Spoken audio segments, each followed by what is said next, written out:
A black waitress moved with a quiet grace through the glittering ballroom, her movements precise and almost invisible as she refilled champagne glasses.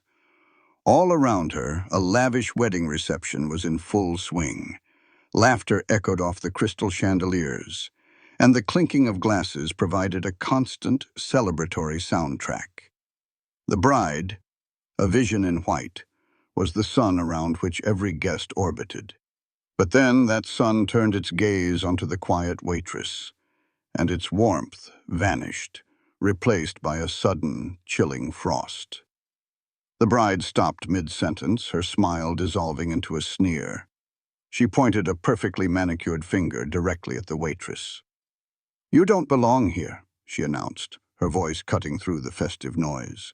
A hush fell over the room. Guests gasped. The waitress was frozen in the spotlight of pure hatred. The bride's voice dripped with poison. "Get out before you ruin my wedding." What no one in that room knew, what the bride in her cloud of arrogance could never imagine, was that the waitress she was humiliating wasn't just a member of the staff. That waitress was the millionaire owner of the entire venue. And by the end of the night, jaws would drop, the bride would be stunned and silenced, and a truth would be revealed that would leave everyone in that opulent hall completely speechless. Before we find out what happens next, let us know in the comments what city you're watching from. And if this story is already hitting home, make sure you hit that like button. The wedding reception at the Magnolia Grand in Dallas, Texas, was the very picture of opulence. Hundreds of thousands of dollars had been poured into this single evening, and it showed. Massive bouquets of white roses and peonies overflowed from tall crystal vases. A string quartet played softly in the corner, their music a delicate counterpoint to the low hum of conversation from 200 of the city's elite. Servers in crisp black and white uniforms moved like ghosts through the crowd, their trays laden with expensive champagne and delicate hors d'oeuvres. At the center of it all, seated at the head table on a raised platform, was the bride, Samantha Whitmore. She was radiant in her gown, a confection of lace and silk that had cost more than the average person's car. Her smile was wide and dazzling as she accepted congratulations, her laughter bright and loud. She basked in the attention, soaking it up like a flower soaking up the sun. This was her day, her kingdom, and she was its undisputed queen. Her eyes, however, soon fell upon a shadow in her perfect kingdom. It was a black waitress, a woman named Camille Johnson, who was quietly and efficiently setting down a fresh row of champagne flutes near the head table. Camille's uniform was simple but immaculate. Her movements were graceful, born of years of practice and a deep respect for her work. She did her job without drawing any attention to herself, a professional in a sea of celebration. But to Samantha, she was a stain on a masterpiece. The bride's smile didn't just fade, it curdled. Her face, moments before alight with joy, twisted into a mask of pure disgust. The transformation was so sudden and so complete that her new husband, Michael Turner, seated beside her, flinched. He saw the look on her face and knew, with a sinking feeling in his stomach, what was coming. Samantha pushed her chair back, the sound scraping loudly across the polished marble floor. She stood up, her white gown shimmering under the chandeliers. The string quartet faltered, the notes dying in the air. Conversation sputtered out as one by one guests turned to see what was happening. Samantha raised her voice, ensuring it carried across the entire ballroom. "Excuse me," she called out, her tone sharp and imperious. Camille paused, the last champagne flute still in her hand. She turned slowly, her expression calm, her eyes meeting the bride's furious glare. Samantha pointed a dramatic, trembling finger. "Who let her near us?" she demanded, her voice rising with every word. "Who let this person near the head table? This is my wedding. It's supposed to be perfect." Gasps rippled through the crowd. A few guests, caught off guard, let out nervous, awkward laughs. Others went pale, their forks and knives frozen over their plates. The air grew thick with a collective, horrified silence. Samantha's eyes were locked on Camille, filled with a venom that seemed to come from a deep, ugly place. "She doesn't belong here," Samantha spat, the words echoing in the cavernous room. "Get her out! Now!" The command hung in the air, brutal and absolute. The event manager, a man named Mr. Henderson, started to hurry forward, his face a mixture of panic and confusion. The groom, Michael, looked down at his plate, his ears burning with shame. He shifted uncomfortably in his seat, a silent coward in a tuxedo. He wanted to say something, to tell his new wife to stop, but the words were lodged in his throat, choked by years of letting her have her way. All eyes were on Camille, 200 pairs of eyes, waiting for her to crumble, to cry, to flee in shame. But she did none of those things. She stood perfectly still, her back straight, her chin held high. She did not speak. She did not flinch. Her composure was a silent, powerful rebellion against the ugliness being thrown at her. Samantha, seeing this stillness not as strength but as defiance, felt a surge of smug satisfaction. She waved a dismissive hand at Camille, as if shooing away an insect. "Go on," she sneered. "Get out of my sight." Camille simply gave a small, almost imperceptible nod, placed the final flute on the table with a steady hand, and turned to walk away. The hush that had fallen over the ballroom was now deeper, more profound. The party was broken. The silence that Samantha had created was finally broken by a horrified whisper. "I can't believe—" "She just did that," a young waitress named Emily Carter breathed to a fellow server. They stood near the kitchen doors, their trays held frozen in their hands. Emily was only 19, a college student working 2 jobs to pay her tuition. She was new to the Magnolia Grand, and this was the most high-profile event she had ever worked. She had been in awe of the glamour and the wealth on display, but that awe had just curdled into disgust. Anger, hot and righteous, was boiling in her gut. She watched Camille walk toward the kitchen, her steps measured and dignified, her head held high. There was no sign of the humiliation that had just been heaped upon her. To Emily, that grace was more powerful than any angry outburst could have been. Without thinking, Emily set her tray down on a nearby stand and followed Camille through the swinging doors into the bustling, brightly lit kitchen. The clatter of pots and pans, the shouts of the chefs. It was a world away from the tense silence of the ballroom. Camille had stopped by a stainless steel counter, her back to the door.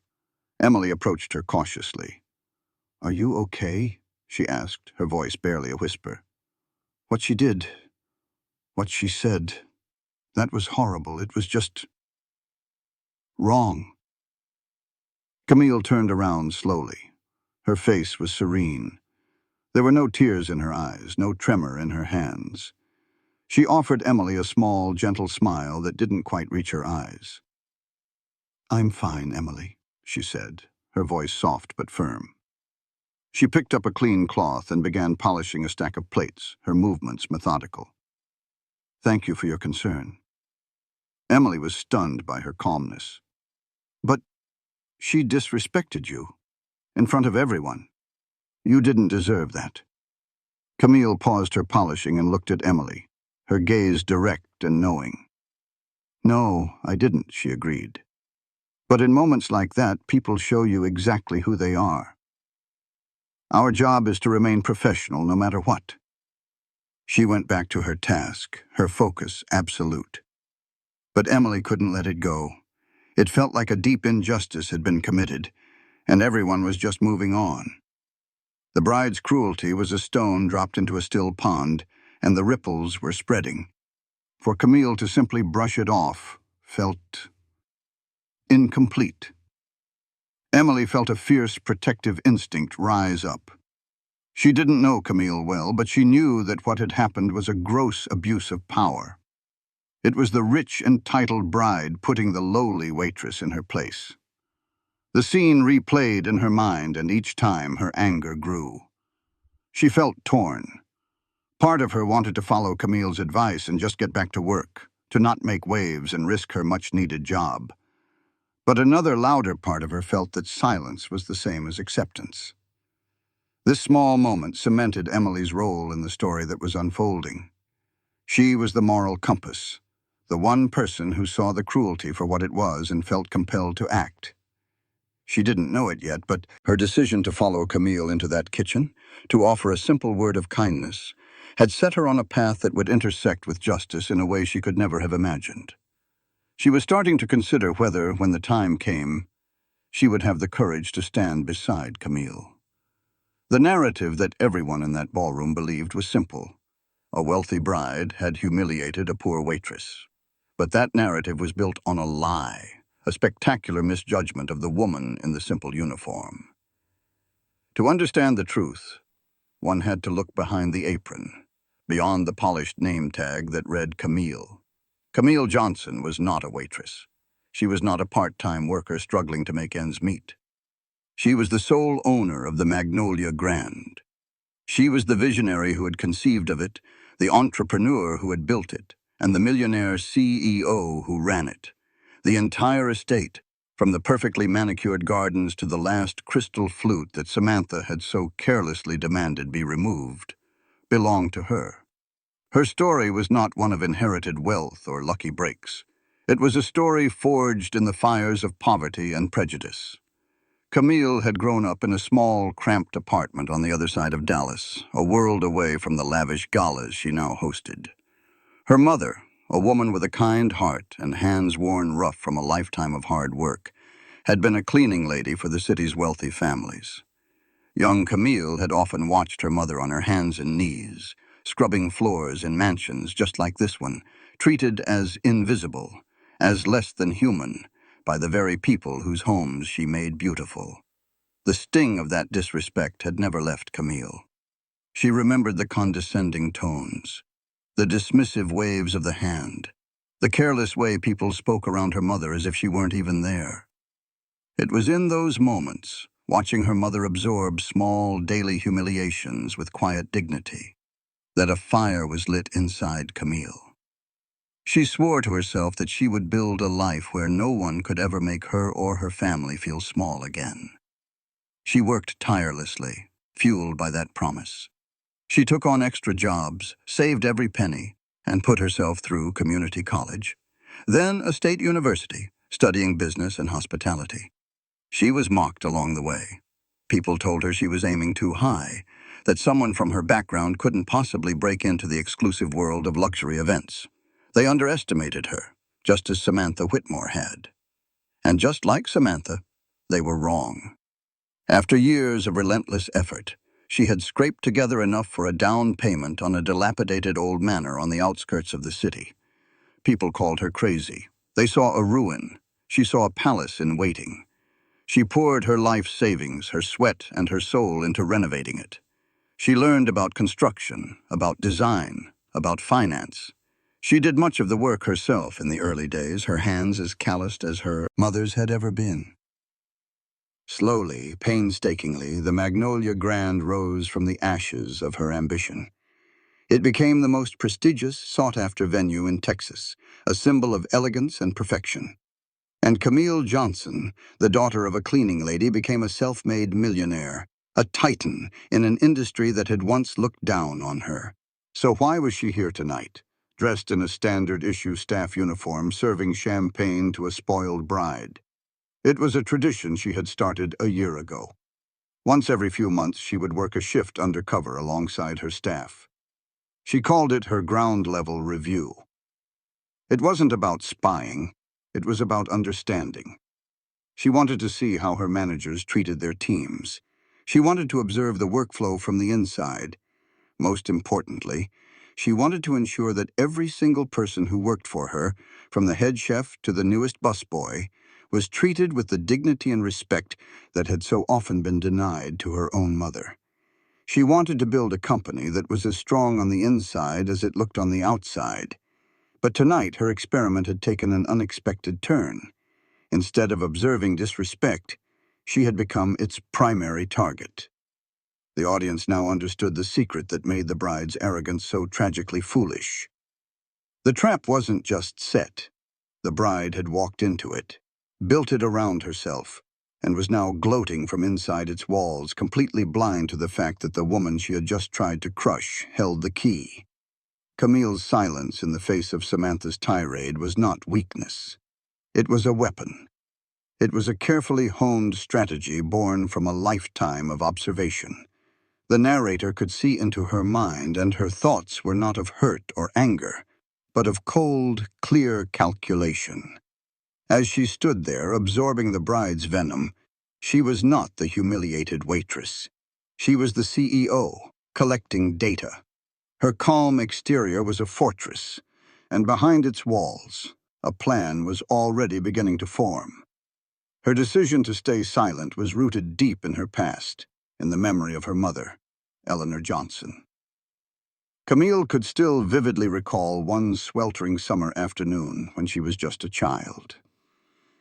She had accompanied her mother to a cleaning job at a sprawling mansion in the wealthiest part of town. The lady of the house was hosting a garden party, and Eleanor was tasked with cleaning the large glass patio doors. As Eleanor worked, a guest, dripping in jewels and contempt, had carelessly spilled a glass of red wine near where she was scrubbing. Without a word of apology, the woman had simply snapped her fingers and said, "Clean that up." You missed a spot. Camille, only 10 years old, had felt a surge of fury. She had wanted to scream, to tell the woman how rude she was, to defend her mother. But Eleanor had simply looked at Camille, a silent plea in her eyes, and then turned back to the mess, cleaning it without a word. Later that evening in their small apartment, Camille had asked her mother why she didn't say anything. Eleanor had sighed, the sound heavy with exhaustion. "Sometimes, little bird," she had said, her voice soft, "the quietest people see the most. When you are silent, they forget you are there. They show you their true hearts, the good and the ugly. Shouting back only makes them feel powerful. Silence. Silence makes them reveal themselves." That lesson had become a cornerstone of Camille's philosophy. She had learned that a loud reaction often grants the abuser the satisfaction they crave. It validates their power. But a calm, unshakable silence is deeply unsettling to an arrogant person. It robs them of their victory. It forces them to escalate, to show just how ugly they can be for all the world to see. So when Samantha Whitmore had screeched at her, Camille had immediately thought of her mother. She saw the same proprietary arrogance, the same casual cruelty, and she made a choice. She would not give Samantha the satisfaction of a fight. Instead, she would give her rope. She would let the bride's prejudice unfurl completely. She wanted to see how far the humiliation would go. She wanted to see who else in the room would be complicit in their silence. She watched Michael, the groom, shrink in his chair. She saw the nervous titters from some of the guests. She noted the horrified expressions of others. Each reaction was a piece of information. Her silence wasn't passive, it was active. It was a net, and she was letting Samantha swim right into it. The sharp contrast between Camille's quiet strength and Samantha's loud, brittle arrogance was the central conflict of the night. Samantha believed she was demonstrating power by shouting, but Camille knew that true power is undeniable. It doesn't need to announce itself, it simply is. And soon, very soon, Samantha and everyone in that room would understand that difference. Back in the staff break room, the air was thick with whispered conversations about what had happened. The incident had sent shockwaves through the entire event team. Emily Carter couldn't focus. She kept replaying the bride's cruel words in her mind, each syllable a fresh sting. The injustice of it all churned in her stomach. She felt a desperate need to do something, to say something. Her first instinct was to go to the event manager, Mr. Henderson, and formally report the bride's behavior. But a cold knot of fear tightened in her chest. She was a new hire, easily replaceable. What if Mr. Henderson sided with the wealthy client? What if complaining meant losing her job? The tuition payment that was due next month loomed large in her mind. The conflict was tearing her apart. Her conscience screamed at her to speak up, but her practical need for this job urged her to stay quiet. She saw Camille sitting alone at a small table, calmly sipping a glass of water, looking as if she had just finished a routine shift. The sight of her composure was both inspiring and baffling to Emily. Summoning her courage, Emily walked over and sat down opposite her. "I just don't get it," Emily began, her voice low and earnest. "Why didn't you defend yourself? You didn't have to just take that. You could have told her off. You could have told Mr. Henderson. Camille looked up from her glass, and for the first time, Emily saw a flicker of something else in her eyes. Not sadness, but a sharp, intelligent gleam. A mysterious smile touched the corners of Camille's lips. It was a smile that held secrets. "Emily," she said, her voice even and calm, "sometimes silence says more than words ever can." She leaned forward slightly, her presence commanding even in the simple waitress uniform. "Just wait." The two words hung in the air between them, filled with unspoken promise. They were not a plea for patience, but a statement of intent. In that moment, Emily understood that Camille's calm was not resignation. It was something far more potent. It was the quiet before a storm. A plan was in motion. Emily didn't know what it was, but she felt a sudden, unshakable certainty that justice was not going to be denied. It was merely being delayed for a more dramatic entrance. This brief exchange solidified Emily's position. She was no longer just a horrified bystander. She was now an ally, a keeper of a secret she didn't fully understand. Camille had planted a seed of anticipation in her. And Emily felt her fear beginning to be replaced by a different feeling, a determined curiosity to see what would happen next. She was the bridge between the impending revelation and the unsuspecting world of the wedding guests. She would wait, just as Camille had told her to. Meanwhile, back in the grand ballroom, the brief disruption had been smoothed over. The string quartet had resumed playing, and the chatter had returned, albeit a little more subdued than before. Samantha Whitmore, however, was on a victory high. She was surrounded by her bridesmaids, regaling them with a triumphant, embellished version of the confrontation. "Did you see her face?" Samantha bragged, taking a large sip of champagne. "She just froze. Knew her place. Finally." Her bridesmaids, a flock of young women in blush-pink dresses, giggled nervously. A few of them exchanged uneasy glances, but none dared to challenge the bride on her wedding day. Samantha was too absorbed in her own narrative to notice their discomfort. To her, she hadn't been cruel. She had been decisive. She had protected the sanctity of her perfect day from an unwelcome intrusion. "Honestly, I don't know why they hire people like that for a place like this," Samantha continued, her voice laced with disdain. She mocked Camille's simple, neat appearance, twisting it into an insult. "She looked so low-class. Utterly unfit to be at my wedding. I did everyone a favor by getting rid of her." Her new husband, Michael Turner, overheard her, boasting from a few feet away where he was talking to an uncle. Each word was like a small, sharp jab to his conscience. He had seen the incident clearly. He had seen the quiet dignity of the waitress and the ugly, unprovoked rage of his bride. Her cruelty had shocked him, and now her proud retelling of it was making him feel sick. He saw the unease on the faces of her bridesmaids and realized, perhaps for the first time, that this wasn't just Samantha being a bridezilla. This was something deeper, something rotten at her core. He looked at the woman he had just pledged his life to, and a sliver of doubt, cold and sharp, wedged itself into his heart. He stayed quiet, nursing his drink, a spectator to his own life's train wreck. His silence was a form of cowardice, a stark contrast to Camille's strategic patience. Samantha's arrogance was reaching its peak.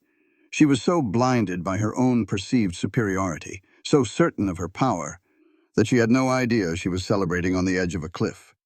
The ground beneath her was already crumbling, and the fall was going to be long and hard. She was the architect of her own spectacular downfall, and she was about to lay the final self-destructive brick. While Samantha was preening and boasting, Camille was in her real office. It wasn't a grand mahogany-paneled suite. It was a small, functional space tucked away in the administrative wing of the Magnolia Grand, far from the glitz and glamour of the ballroom. The room was Spartan, decorated only with architectural blueprints of the venue and a single framed photograph on her desk.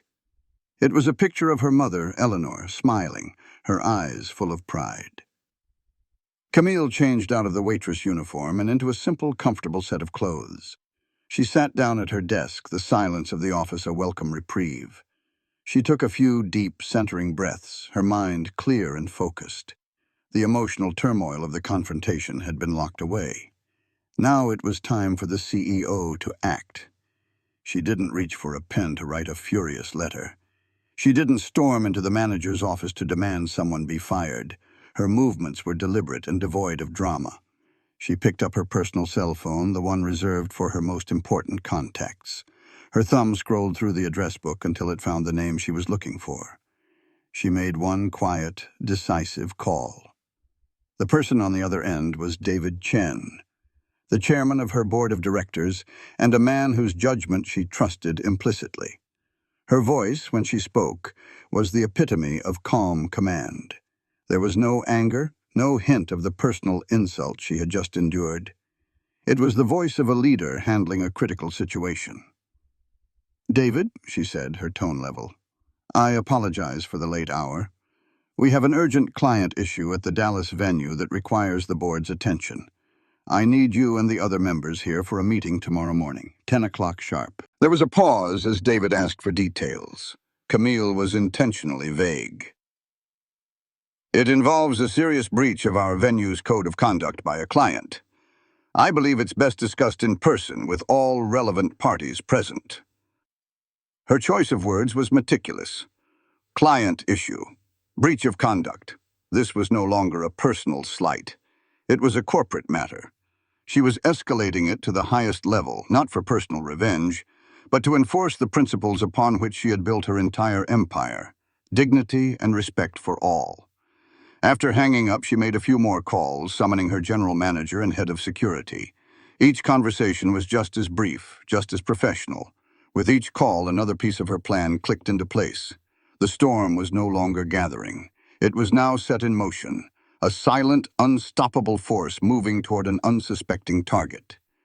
The next morning, the bright Texas sun streamed through the windows of Samantha Whitmore's luxury hotel suite.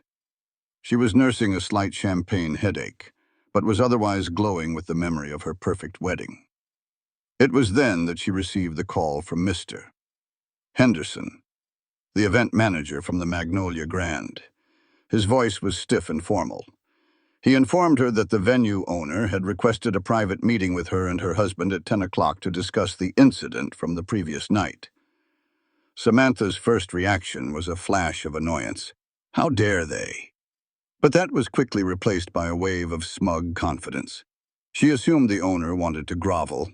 They were probably terrified of a bad review from a high-paying client. She imagined they would offer her a formal apology, perhaps a partial refund to smooth things over. The thought of being personally courted by the owner of such a prestigious venue thrilled her.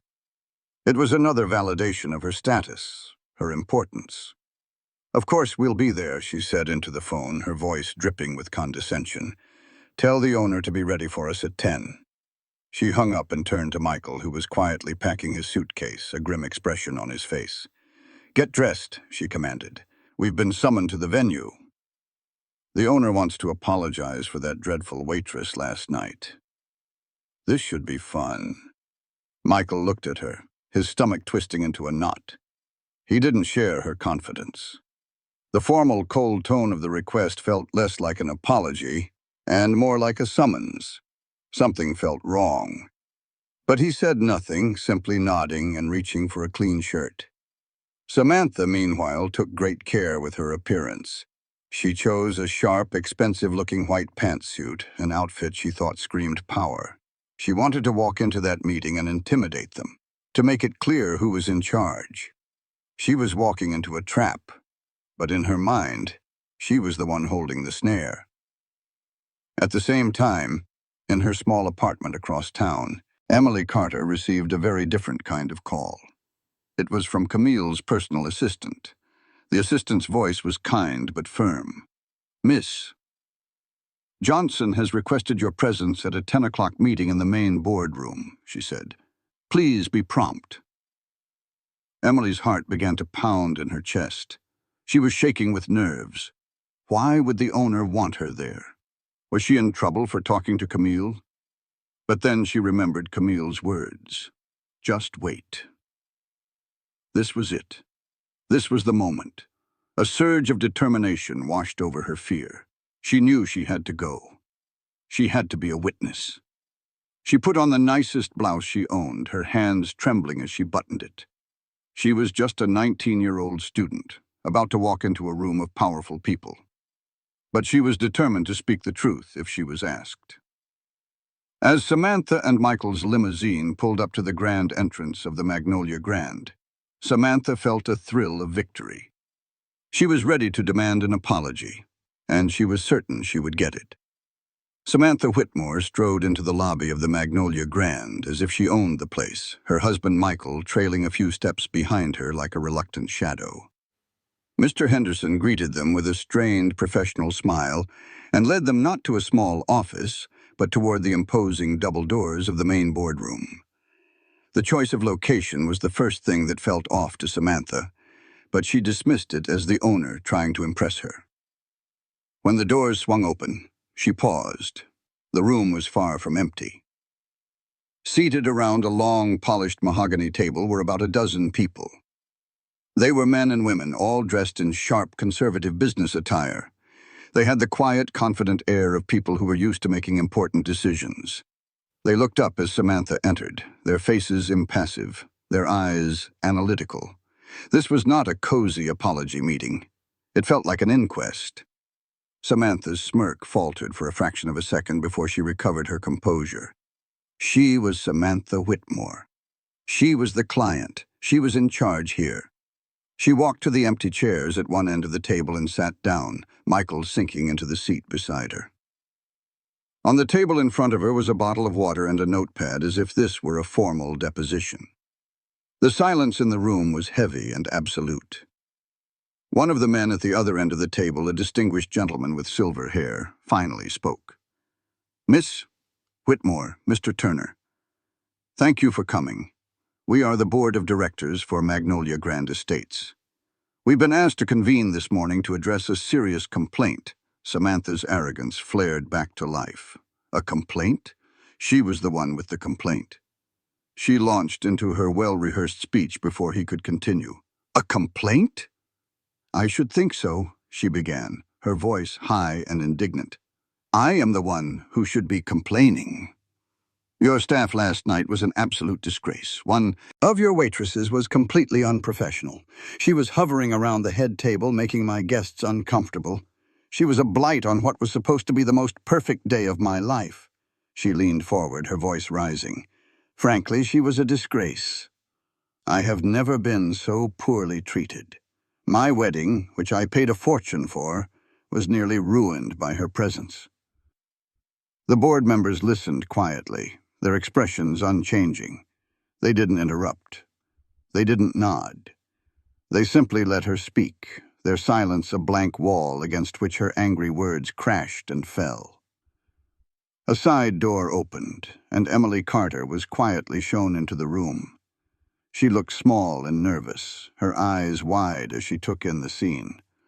A board member gestured for her to take a seat along the wall, away from the main table. Samantha glanced at her, a flicker of recognition in her eyes. "What is she doing here?" she demanded, pointing at Emily. The silver-haired man, David Chen, spoke again, his voice calm and steady. "All relevant parties have been asked to attend." The tension in the room was almost unbearable. The audience, who knew the secret, could feel the trap closing. Samantha was the only one in the room who didn't understand the true nature of this meeting. She thought she was the prosecutor. In reality, she was the one on trial, and she had just delivered the prosecution's opening statement against herself. Michael sat beside her, silent and pale. He could feel the atmosphere in the room, the cold corporate judgment. He knew, with a certainty that chilled him to the bone, that they had made a terrible, terrible mistake. The grand boardroom doors opened once more. The sound was soft, but in the tense silence of the room it was as loud as a thunderclap. Every head, including Samantha's, turned to see who was entering. A woman walked in. She was not wearing a simple waitress uniform or a service apron. She was dressed in a stunning, perfectly tailored navy blue power suit that spoke of quiet authority and immense success. Her hair was styled elegantly, and she wore a single tasteful pearl necklace. She walked with a poise and confidence that commanded the entire room. Her steps were silent on the plush carpet as she moved not to the side, but directly to the head of the long table, to the single empty chair that was clearly the seat of power. It was Camille Johnson. A collective gasp went through the room. It was quiet, but audible. Samantha's face, which had been flushed with indignation, drained of all color. The blood seemed to rush from her head, leaving her skin a pasty, sickly white. Her mouth opened slightly, but no words came out. The pen she had picked up to toy with slipped from her numb fingers and clattered onto the polished surface of the table. Michael's jaw literally dropped. He stared, his eyes wide with disbelief, at the woman his wife had called low class and a disgrace. He recognized her instantly.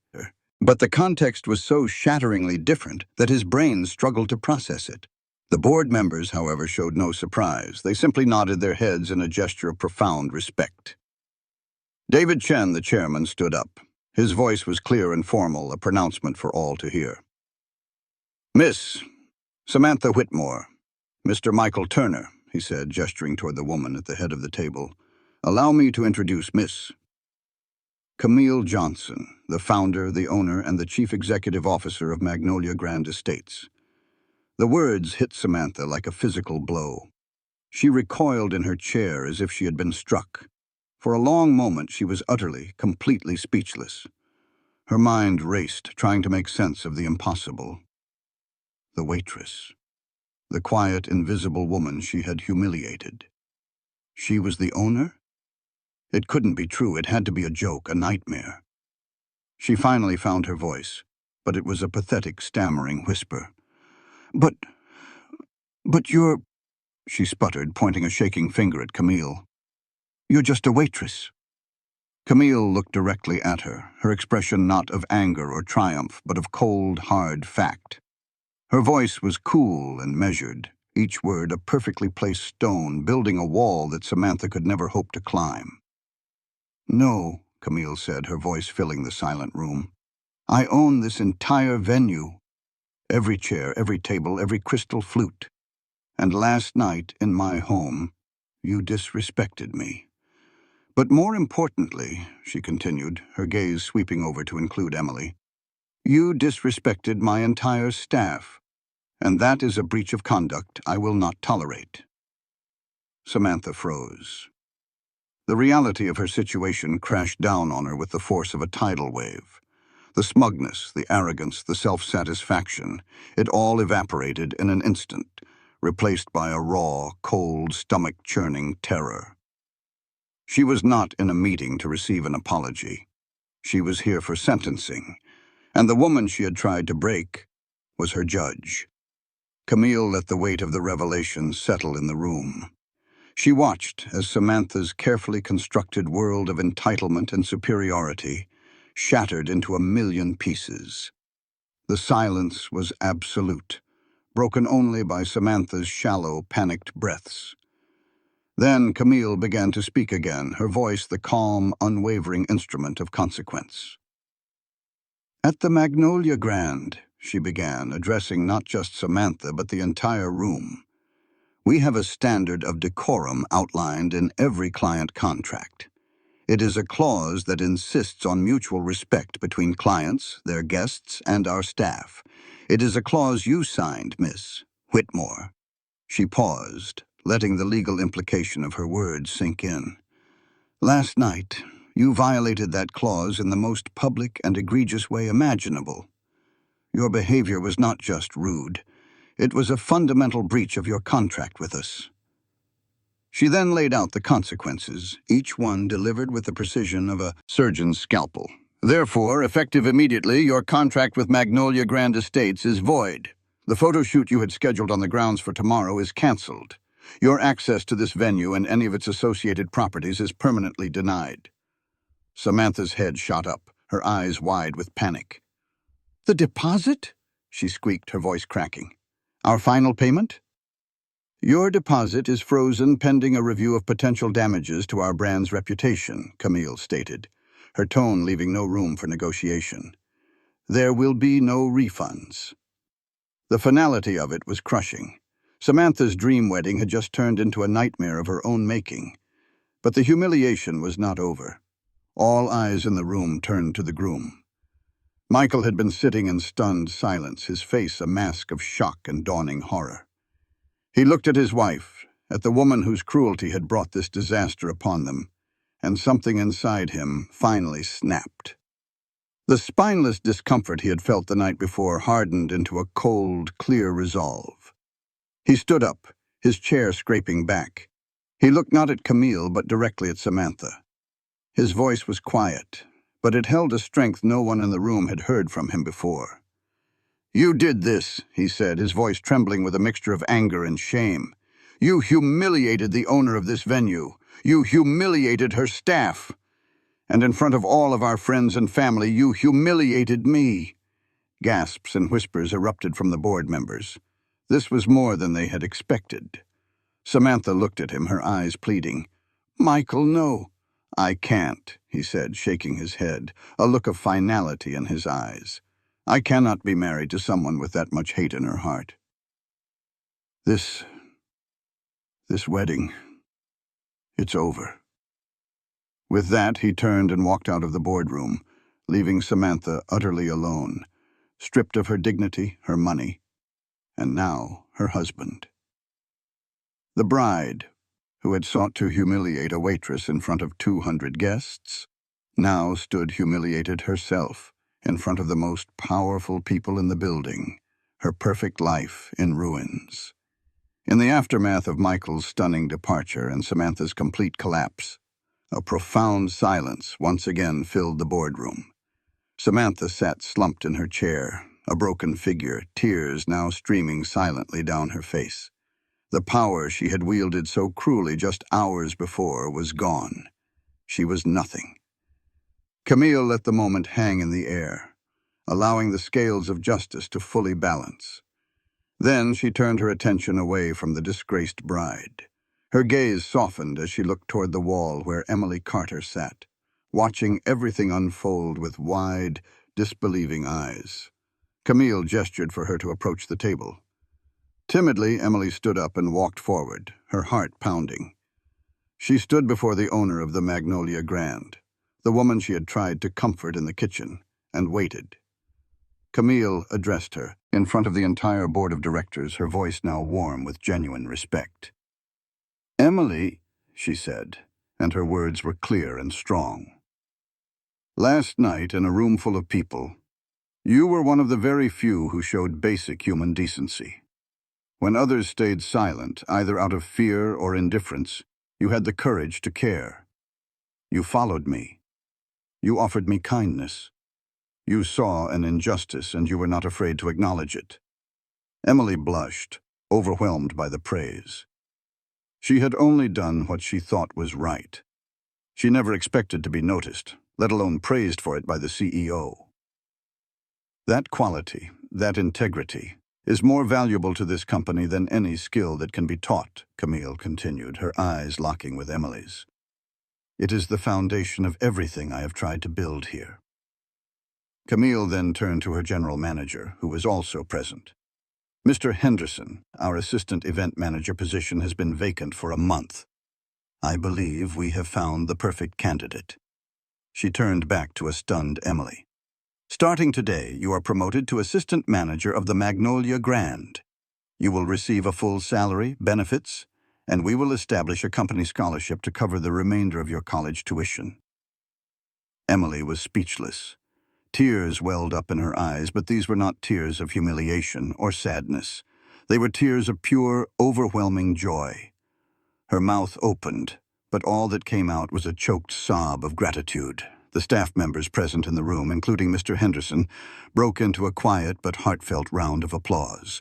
The moral compass of the story, the young woman who had chosen kindness over silence, was being rewarded in a way she had never dreamed possible.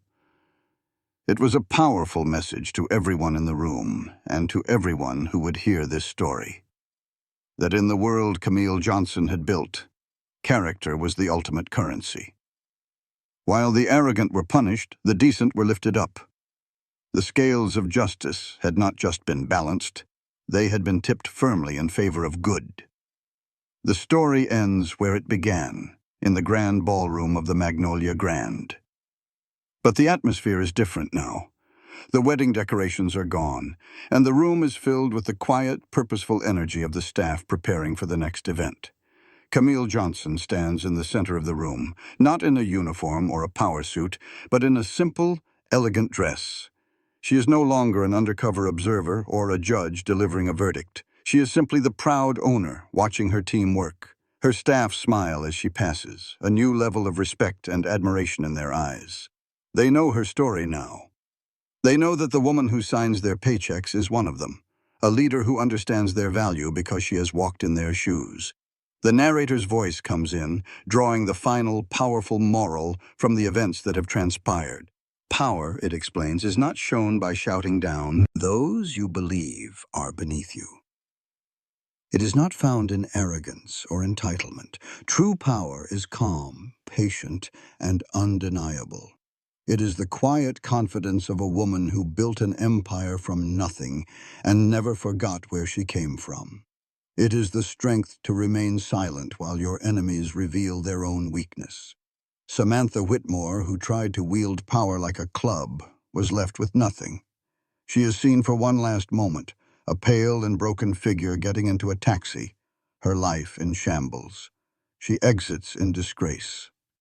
Camille, who understands that true power lies in dignity and respect, is surrounded by loyalty and success. She exits in triumph. The ultimate lesson lands heavy and clear. Those who mock others for their status, for their job, or for the uniform they wear will one day be judged. And often they will be judged by the very people they tried so desperately to humiliate. Respect is free, and it is the most valuable thing one can give. Arrogance, on the other hand, is expensive. It costs you your reputation, your relationships, and in the end, it will cost you everything. If this story about dignity and justice moved you, don't forget to subscribe for more inspiring stories like this one. What would you have done in this situation? Let us know below.